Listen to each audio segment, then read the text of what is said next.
Hey guys, what is up? This is Mr. A. Crizzy here. And this review is going to be on the 1996 comedy film starring Chris Farley and David Spade, Black Sheep. Black Sheep is about a gym teacher named Mike who has a terrible habit of showing up at the wrong time and embarrassing his brother Al, who happens to be running for governor. Hoping to save his campaign, Al assigns his aide Steve to take Mike on to a remote cabin and hide out there for the remainder of the campaign. In the woods, the two men discover dangers that make them long for the sleazy political operatives back in the big city. And of course, we got ourselves like a bunch of crazy shenanigans happening here and there in this comedy film starring Chris Farley and David Spade. So, I recently watched this movie on Max. I watched this movie on Max as well as Tommy Boy, which I already reviewed. And for what it is, I gotta say this was actually a pretty funny comedy film because it's got plenty of slapstick here and there, and it's pretty much almost like a typical Chris Farley comedy film. Yeah. Yeah, this movie came out in 1996 and was released by... Yeah, it's pretty much like released by Paramount. And I gotta say, the humor itself is pretty funny at most parts, and when it does get to the humor, some of them are pretty much there for what it is in terms of a 90s comedy film. And Chris Farley and David Spade were actually pretty fun in the film. And of course, they both also worked on Tommy Boy.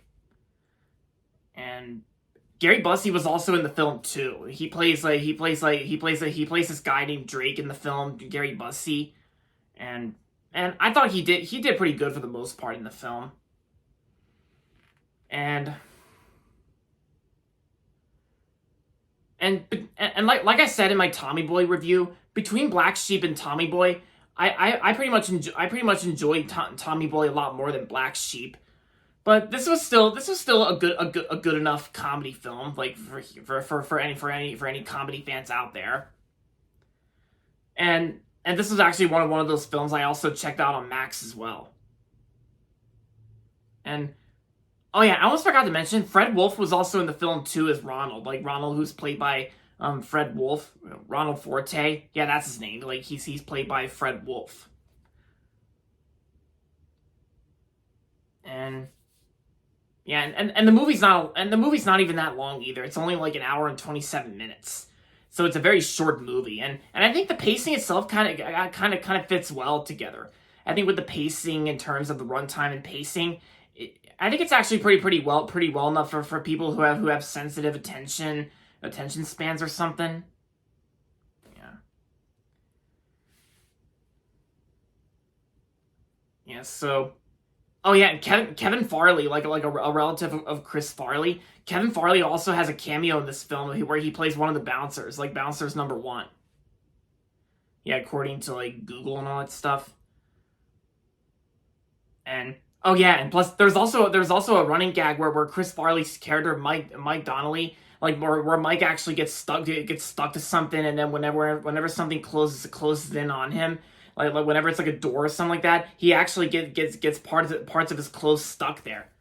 Like one example of that would be at the very end when his tie or shirt gets stuck in the door, and then of course the plane takes off into the air with him hanging on with his shirt or clothing hanging on it that's stuck there. Yeah, because I actually remember that's actually like one of the running gags that were used in this film. Like the main running gag was actually like Mike's clothing getting stuck to something, getting stuck to like a door or something like that, or like a window or something. But mainly a door, of course. Like his piece of clothing getting stuck to something. Yeah, and I thought that running gag was pretty funny. It was tolerable. It was pretty funny, in my opinion. Yeah. So overall, Black Sheep was a pretty good movie from 1996. And I'm going to give Black Sheep 3.5 out of 5 stars. And there you have it, guys. That's going to be it for my movie review on Black Sheep. And that's going to be it for this video. So make sure to give this video a thumbs up and subscribe to my channel if you haven't yet. And as always, thanks for watching. And until next time, This is Mr. A. Crizzy saying, excuse me. Let me rephrase that. This is Mr. A. Crizzy saying, goodbye, everybody, and that's about it.